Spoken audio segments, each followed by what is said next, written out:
This scientist discovered a demon and raised it as his own son. One problem, he's destined to end the world. Count me in. The screen is blank and then we start descending into Earth with this man who was a paranormal advisor to President Roosevelt, telling us some stuff about himself. He says it all started in 1944 when he was 28 and was on a classified mission off the coast of Scotland. The Germans desperately wanted to upset the balance of war, so they combined science and black magic. Then something happened one night which affected the course of history and changed his life forever. Voiceover is now over, and now we see soldiers running into a tunnel while it rains. The day is the 9th of October, 1944. We see a man, Professor Broom, hand a rosary to one of the soldiers, Sergeant Whitman, who is just at the foot of a life-size cross of Jesus. He says his men will need it. Whitman doesn't accept the rosary. Instead, he offers the professor a rifle. He doesn't accept it. He says he abhors the use of violence. Then the sergeant leaves him there and goes to meet his men. The professor turns to Jesus and seems to mutter a prayer before joining the troop. They crawl up to some place and they see a building which has this sussy sign on it, and soldiers are swarming around. Then they see a man with a gas mask on. His name is Karl Ruprecht Cronin, I think, and he's Hitler's top assassin. Broom says if Karl is here, then this is worse than he thought. Then we see a bald man, Grigori, telling a woman, Ilsa, that no matter what happens tonight, this book will guide her back to him. Then he puts a finger on her head and says that he's granting her everlasting life, youth, and the power to serve him. While they're there, General Klaus von Krupp calls out to them and tells them it's time. Talking to Grigori, the general refers to 5 years of research and construction, and he reminds them that their boss doesn't look kindly on failure. Grigori assures him there will be no failure. He promised the man in charge a miracle and he'll deliver one. Now Karl is attaching some machine to Grigori's hand while he delivers a speech. He says what he'll do tonight will never be undone and their enemies will be destroyed. He says some incantations, then some sparks start flying from the attached hand and a portal opens. A lamp is sucked into the portal and it flies into space. Meanwhile, Whitman and his men are watching from behind a rock and some silly guy tries to take pictures before he's dragged down. It's crazy that people have been doing things for the gram since before the war. One of the Germans notices them and starts walking towards them, but they throw 2 bombs and he's blown away towards the portal. Then a shootout ensues. Karl is having a good time clapping Whitman's men. Now he's going for Broom, who's on the floor, but one of the soldiers starts shooting at Karl. It does nothing to him though, because he has on a protective bodysuit, but then a bomb explodes and it slams him to the wall and a rod is sent into his chest and he dies, due to death, or so it seems. Finally, Grigori is sucked into the portal just before it closes, but Ilsa manages to run away with her book. Whitman thinks it's all over, but the professor is suspicious. He suspects that something must have come through from the portal because it was open for too long. So he asks Whitman to instruct his men to search the area thoroughly. As they're trying to help the injured Broom to somewhere safe, they notice that Karl's body has disappeared. The rod is still there, but the man no longer is. Now we see Broom sitting down and nursing his wounds when a soldier comes and asks him if he really believes in hell. Broom says there's a dark place where an ancient evil slumbers and waits to return. He says Grigori only gave them a glance. Then he tells them a bit about Grigori. He says he was poisoned, shot, stabbed, clubbed, castrated, and drowned in 1916, but somehow they still saw him tonight. Then they hear a sound and Broom gets up and limps towards where the sound came from. A small creature pops out and the soldier immediately starts shooting at it. He thinks it's an ape. Broom says it's not. The rest of the pack show up after hearing the gunshots and they're all ready to shoot at the thing, but Broom stops them. He offers the creature some chocolate and it grabs it with its really huge hand. It appears Broom was right after all. Something did come through from the portal. The professor then asks for a blanket and manages to convince the thing to jump down and get into the blanket. They now see that he's a harmless little thing, so they all warm up to him. They start taking care of him together and even name him. Naturally, he's named Hellboy. It certainly matches the appearance. They all take a picture with him, and wait a minute, the movie is just starting. Oh wow, we're in for a long ride. Now we're in Moldavia, and it's the present day. We see some men walking up an icy mountain being led by a woman holding a book. They find an inscription on a rock and then break through ice and keep walking until they get to a place which they say is sacred. The man in front asks for his gold. A bar of gold with a sign on it is tossed to him, and he's stabbed from behind. His blood runs through the channels on the ground and boom, some guy appears from underneath. It's Grigori. Remember he told Ilsa that the book would lead her back to him? Ilsa calls him master and asks what they have done to his eyes. Get you a girl who calls you master. Now we cut to the Lexington Oncology Center in New York, where some doctors are in a lab. A gray-haired man is dressing up, and they're telling him he has a malignant sarcoma in his lungs, spine, liver, and basically he has approximately 6 weeks to live. They offer him pain management, but he says he'd rather be at home. He has some arrangements to make for his son. This old man has a rosary around his hand, by the way, so that alone tells you he's Professor Broom. The doctors tell him he can get a second opinion, but he says that won't be necessary, and he leaves. Outside the hospital, he comes across a TV where Tom Manning, the head of operations at the FBI, is on a TV show talking about a sighting of Hellboy. Manning is actually there to disprove the existence of any such thing. He looks at the camera and sends a clear message to the Bureau for Paranormal Research and Defense, or BPRD, and says that there's no such thing. Now we head to the BPRK office in Newark. A man named John Mayers arrives on a bike and he says he has just been transferred from Quantico. Then some machine thing pops out and nearly blinds him, all in the name of scanning his eye. guy. He's eventually let in, and before he can even introduce himself to the guy there, the man tells him he's late. Before he knows it, the ground opens and he descends to section 51. He enters a room where there's an alien-looking thing in a glass asking him to turn the pages of a book. Then Professor Broom pops out and introduces himself. John tries to introduce himself, but the alien just cuts him off and does that for him instead, telling him all about himself. John, of course, is shocked. He's about to ask how it knew all that, but Broom cuts him off and tells him to refer to the alien guy as he, not it. Those are his preferred pronouns. This movie was ahead of its time. Broom goes on to tell John about this alien guy whose name is Abraham Sapien. He was born the day Abraham Lincoln died, and that's how he got his name. Weird flex, but okay. John asks how Abe knows so much about him, and Broom just tells him that Abe possesses a unique frontal lobe. He now gives John a little history talk as he takes him to meet a man in a suit named Clay. Broom then hands him 2 bars of chocolates and turns around to leave. John is shocked that he's not coming with him. Broom tells him that he handpicked him from 70 Academy graduates, so we better make him proud. Clay then opens a metal door and takes him into a room where he meets Hellboy. John is starstruck. He has read a lot about Hellboy in comics. Clay tells Hellboy that John is his new liaison, and Hellboy says he doesn't want him. Clay tells John to offer the chocolates and he does, so Hellboy starts to come around. Clay also tells him not to stare at his horns because he doesn't like that, but he can't stop himself. As he's still staring, an alarm goes off, and Hellboy says, "Let's go fight some monsters." And that's exactly what I came here for. We quickly cut to the library where the alarm was triggered. The place is crowded. Reporters, bystanders, everyone is here. Then Hellboy and Abe arrive in a garbage truck. They get in and meet Broom. They open a box and Hellboy is checking out some weapons while Abe is running his hands through a door. He says behind the door some dark entity who's evil, ancient, and hungry. So Hellboy says he'll go in and say hi. He goes in and asks for the door to be shut behind him. An alpha male like this needs no backup. John is surprised that he went in alone, and Abe just says he likes it that way. Inside, Hellboy sees the creature and the mess it has made. And just as Abe is telling him about the creature, it falls to the floor and runs away. Hellboy shoots at it as it runs, and it falls to the floor. He thinks the job is done and he's walking through the door, but Abe tells him the creature is also known as the Hound of Resurrection. Hellboy turns, and the body is no longer where it was. He asks Abe how then he's going to clamp this thing permanently, and Abe doesn't know. So Hellboy turns back to try and complete the job, but just as he turns, the creature shows up and throws him through the door. It starts throwing him around. He's really showing Hellboy,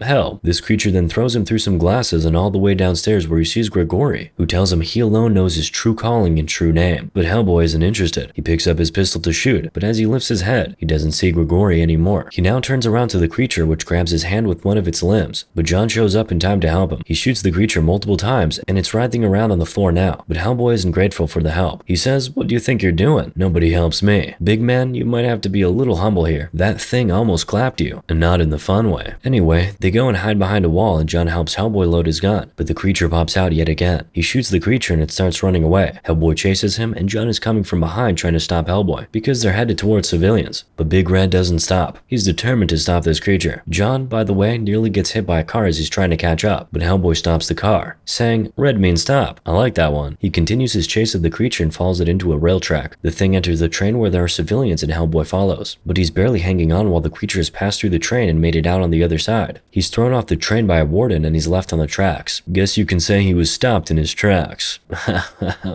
The creature drops down and their fight continues, but Hellboy finally puts his big hand on the track and the creature's electrocuted, pretty much fried. He then says, "I'm fireproof, you're not," as he lights his cigar and talks to John. He tells him to tell his dad, Professor Broom, that he'll be home but he shouldn't wait up. John insists that he has to go with him, but Hellboy just tells him goodbye. Wait a minute, is the creature resurrecting again? Because what are those things coming out of his body? Anyway, we'll see those things in a minute here in this locker room of an abandoned subway area, where Ilsa just finished shaving Grigori's head and hands him a fresh pair of eyes. Yes, there they are. Grigori says the creature just fulfilled its destiny, die in peace and be reborn again and again. Then Ilsa says it's just 7 more days until the eclipse. The things from the creature disappear in Grigori's hand, and we now see 2 more of the disgusting creatures rising up. Back to Hellboy. He nicks a pack of beer and heads to a psychiatric hospital minimum security unit to see a girl. Oh, even Hellboy has a girlfriend, but I don't? Isn't that just fantastic? The girl, Liz, comes out to see him, and he says he just wanted to see her. Now, Tom, you remember, right? FBI head of operations, pulls up in a limo to see Broom at the library. Abe feels a sword and says they were here. So Broom goes and puts his hand on Abe's hand and asks him to show him what happened. He can now see the entire thing play out. Carl climbs down and then Ilsa shows up and smashes the glass. Carl then slashes the statue with his sword just as cops gather and start shooting at him. He ricochets the bullets back to the first 2 men who were shooting from up. The remaining cops downstairs start shooting at Carl, but of course, the bullets don't penetrate. Instead, he claps all of them one after the other. Grigori now shows up and Ilsa empties the contents of the container she took from the statue on the floor. He then breathes something out of his mouth and puts it on the grains on the floor. Then he says, "For each one of you that falls, 2 shall rise." As the things stand up to form that disgusting creature, Broom has seen enough, but now he's weak. week. Abe can tell that he's really sick, but Broom says he doesn't want Hellboy to know. Then he tells Abe that 60 years ago, Grigori and his crew tried to destroy the world, and now they're back in his lifetime to finish the job. All this is happening while Hellboy is still with his sweetheart begging her to come back. Sam. She says no, not this time. She doesn't like it here, but at least she hasn't had an episode in months. Also, she says she's learning to control her powers and where it comes from. She says for the first time in her life, she's not afraid. Just then, John, Broom, Clay, and a few other guys pull up at the psych hospital to take Hellboy home. Liz then stands up to leave. She tells Hellboy, she calls him HB by the way. How sweet. Anyway, she tells Hellboy she has a chance out here, and if he really cares about her, he won't come back. Then she leaves. Just then, John approaches Hellboy and tells him it's time to go home. Just then, he falls. Apparently, he has lost a lot of blood. As they take Hellboy away, Liz and John stare at each other for a bit, but say nothing. Broom observes that though. Back at home, Abe is operating on Hellboy, and he says he was burned by some organic acid. Then Broom starts telling Hellboy he worries about him and tells him he won't be around forever. Then Abe finds out that this little creature which latched onto Hellboy's skin laid 3 eggs in him. Abe puts the eggs under a microscope and starts telling them about the eggs. He says they're sensitive to heat and light. They need a humid, dark environment to breed. So Broom says they'll have to head back to the train tracks tomorrow with some agents to search the whole place, to find the eggs and destroy them. Now we see John doing some research on Liz. She has pyrokinesis. Just about that time, we see Grigori in Liz's room. He tells her to dream of fire and then kisses her forehead, and something lights up there. Now she's dreaming of when she was younger and was being chased by some bullies in school, and she used her superpowers to set fire everywhere. No chill. The fire then transcends the dream world and actually burns down the entire hospital. Then we see Hellboy asking Broom, how many buildings does she have to burn down? She belongs here. But the professor says, that's not what she feels. She may never feel it. Her choice. Her body, her choice. Wow, this movie really was progressive. Now John says he thinks he can bring Liz back after reading her file. He just needs to talk to her. Hellboy doesn't seem to buy the idea very much, so he sort of roasts John. That's enough to put John off. Next thing we see is John telling Broom that he's not his guy. Hellboy doesn't respect him and doesn't want him around. So Broom just tells him he's dying, and he worries about Hellboy just like any father would about his son. He tells John that all he asks is for him to have the courage to stand by Hellboy after he dies. He tells John that Hellboy's born a demon and nobody can change that, but his job is to help him become a man. Surely that's enough convincing, but John still goes to see Liz. He's first briefed and asks if he's sure he wants to go in and see her. Of course he does. He goes in, introduces himself, and goes straight to the point. He tells her that Broom asked him to invite her back to the bureau. She says she has quit the bureau 13 times, but she always goes back. Where else would she go? That's a pretty clear yes. Now we see Hellboy, Abe, and some agents at some abandoned subway area. Abe can feel a pulse at the other side, so they go over. There's no door, so Hellboy just starts breaking the wall. While the agents are talking about getting a request for a permit, the loud bangs alert Carl. Hellboy now takes off the lid to some underground water place, which Abe dives into. There's a creature there and Abe notices it just as he's picking the eggs. Then boom, Hellboy sees Carl and immediately starts chasing him. Of course the agents follow, but Carl loses all of them. It's his hood anyway. Meanwhile, in the water, that creature attacks Abe just as he drops the little thing Hellboy gave him. The creature's really beating Abe's ass, man, but he manages to hide. Back up, the agents see 2 creatures just hovering around the hole. One agent tries to shoot, but the creature just grabs him by the face before he can even get a bullet out. The other agent immediately runs away, but is chased down and pounced on by the other creature.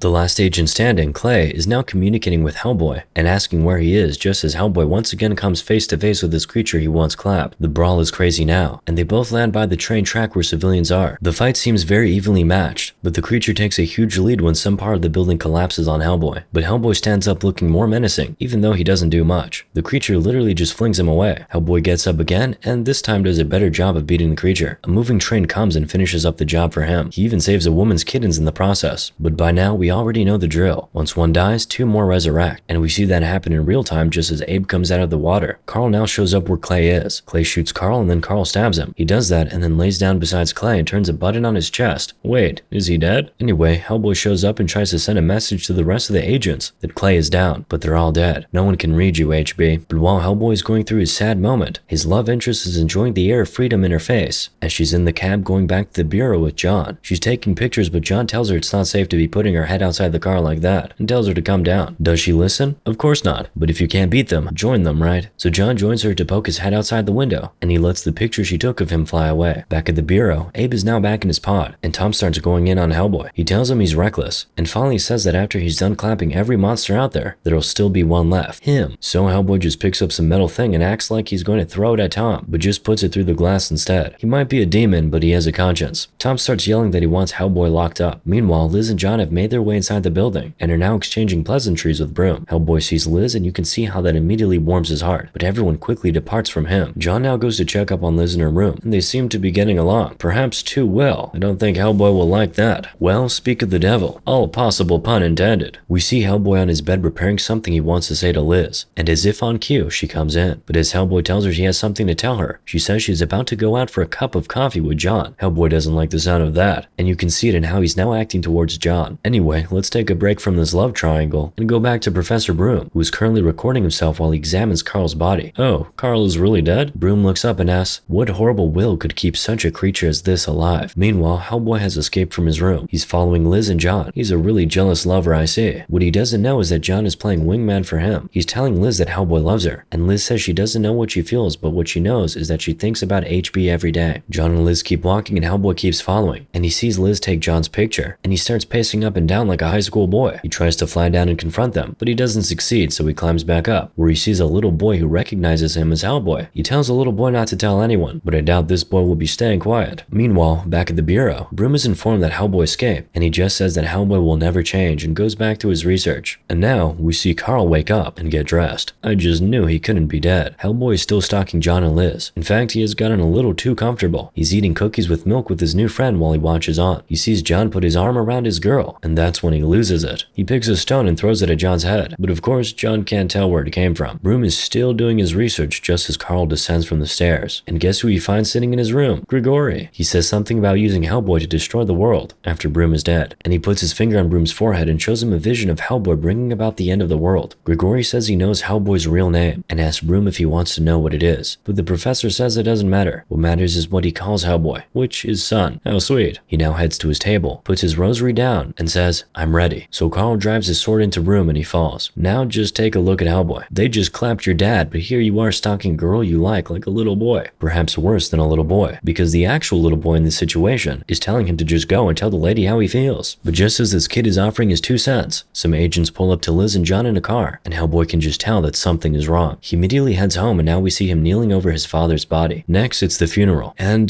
this is just by the way, but Hollywood, where is it written that it must always rain during funerals? Anyway, we see Hellboy standing away from everybody else clutching Broom's rosary. Then back at the bureau, Liz is asking Abe if she should stay with Hellboy because he hasn't eaten, slept, or talked to anyone in 3 days. Abe tells her to go take care of him. Now we cut to a military base in Moscow. Grigori, Ilsa, and a general arrive in a limo. The soldiers open a vault to reveal some rock. Remember that thing Ilsa saw at the icy mountain? Yes, that's it. Grigori says he wanted it for ages, so Ilsa offers the general a box of gold bars for it. John and a few other agents are now being briefed by Tom about an operation. They'll be headed to Moscow soon. He sees Liz walk by and immediately goes out, but he doesn't stop her. She goes to meet Hellboy, and she tells him she'll come to Moscow if he's still going. He says he is. He then tells her he has something to say. He says he knows that what he is makes her feel like she's a little out of place, unlike John, who makes her feel like she belongs. He says he wishes he could do something about his appearance. Same, but he promises her he'll never give up on her, ever. She loves that. Now we see Hellboy and the rest of the gang arriving at Moscow for the big show. It's snowing like hell, and they're walking through a cemetery. They're now confused on where to go, so Hellboy finds a dead boy, dangles some jewelry over its face, and it comes to life, and gives him the direction he needs. He even carries the dead, more like undead, guy along with him. They walk into a room and Hellboy says they'll be alright as long as they don't separate. And as if on cue, some gates just spring up from the ground and separate them into 2 groups. They're communicating, but they have to go different ways. Hellboy's with Tom and an agent, and Tom is trying to stamp his authority. They hear some sounds and Hellboy says something is coming for them, and they have to confront it, but Tom insists they go back. But just as he's yelling, the agent and Hellboy's new undead friend are thrown down the abyss. Hellboy grabs Tom and slides him through a gate that's just about to close. Then he runs and makes it through the gate himself, just before the gate closes, and the ground he just ran on completely collapses. They hear music, so Hellboy traces it and it leads them to Carl. Carl shows up and starts swinging his swords. He first lasses Tom, so Hellboy steps in to defend him. The fight at first seems evenly matched until Carl gets Hellboy on the face. So Hellboy switches up and starts landing several punches on Carl. He says, "You clapped my father. Your ass is mine." That's a little sussy. Then he pushes him. Carl crashes against the glass, but he soon starts laughing. Before Hellboy could finish asking him why he's laughing, the ground under him had opened up, and all sorts of sharp swords and knives had sprung up. It nearly swallows them, but Hellboy manages to hold onto a rope, and Tom manages to climb out. Carl is ready to slash the rope, but Tom starts throwing stuff at him to get him to stop, and that proves to be enough, cause with Carl distracted for a second, Hellboy is able to wrap the rope around his neck and pull him down the knives and swords. He then throws a heavy metal on him for good effect. After a job well done, he tries to light a cigar with a lighter, but Tom tells him, "Never light a cigar that way. You use a wooden match. It preserves the flavor. Okay. Hellboy now goes to look for Liz and John, and he can hear them below him talking about him, so he puts his ear to the ground to hear more. But Liz and John and the agent make their way into a den of these creatures, and Liz immediately calls Hellboy for help. He's breaking the ground to get through to them, while the agent is taking his sweet time to set up his weapon. But these creatures don't have that patience, so they immediately jump him. Hellboy shows up and starts fighting. He's clapping many of these creatures, but he can't really win because his one goes down. Two new ones spring up right there. Liz decides to intervene. She tells John to hit her. He first hesitates, but he eventually does. And boom, flames in her hands. He tells John to run. He immediately does. The flames are all around her now, and she sends it towards the creature. It fries them all, including the eggs. But remember, Hellboy is fireproof, so he's good. And that's why they make a good couple. Now we see John wake up right in front of Ilsa and Grigori. They put him and Hellboy in chains. Grigori and Ilsa are telling Hellboy that he is the key, and his hand is the hand of doom. They tell him to open the locks, but John tells him not to. He gets one to the face for his troubles. They're telling him to open the door or they take Liz's soul. Grigori tells him her soul awaits on the other side. If you want her back, open the door and claim her. Hellboy is trying to break out of his locks, but Grigori tells him that his true name is around the locks and he cannot break them no matter how strong he is. Then Ilsa says the eclipse has begun. Grigori grabs Broom's rosary from Hellboy, throws it to the ground, tells him to repeat a name which is his real name, and Hellboy does. He says he's doing it for Liz. Then the locks fall and his horns grow bigger. He walks towards the rock, inserts his hand into it, and it shoots some fire-like thing to the moon. Up there in the sky, some insane creatures are forming. While that is happening, John slips out of his lock and grabs hold of the rosary. He holds it up and shouts to Hellboy, "Remember who you are," just as Grigori tells him to open the final lock. Hellboy hesitates and turns back on hearing that. Then John tosses him the rosary. He grabs it but can't hold onto it. The cross burned deep into his flesh. John puts Ilsa on the ground and steps up to Hellboy and tells him, "You have a choice. Your father gave you that." Grigori yells, "No you don't. Open it." What does Hellboy do? He breaks the horns on his head, and the creatures in the sky quickly disappear, and the moon returns to its normal color. Grigori asks, "What have you done?" Hellboy says, "I chose," as he stabs him with his horn. Another my body, my choice moment. While Grigori is writhing in pain, he tells Hellboy that he'll never fulfill his destiny, and will never understand the power inside him. Hellboy goes to carry Liz's body, and says he'll just have to find a way to live with it. As he's walking away, he steps on Grigori's eye, and Grigori says, "Child, look what you've done. You've killed me, an insignificant man, but you have brought forth a god." Then some octopus-looking creature emerges from him, and grows insanely bigger before their eyes. Ilsa goes to Chris Grigori, and the creature claps them both. Hellboy takes Liz to some place and tells John to look over her. John tosses him the grenade belt, and asks him if he'll be okay alone. Hellboy says, "How big can it be?" And just as if on cue, this Leviathan grabs Hellboy and tosses him around. Hellboy's like a little kid in this monster's presence, but trust Hellboy, he's holding his own pretty well. I mean, he's still being tossed around, but he manages to grab the grenade belt and pull the cord, just as John asks him to right before the monster swallows him. So while he's in the monster's belly, it explodes and he's thrown out. Job well done. He goes back to John, and he tells her Liz has no pulse and is no longer breathing. He leans towards her, whispers some words to her, and she wakes up. They embrace and sparks start flying. No, I mean actual sparks, like literal flames. John watches on and basically says what makes a man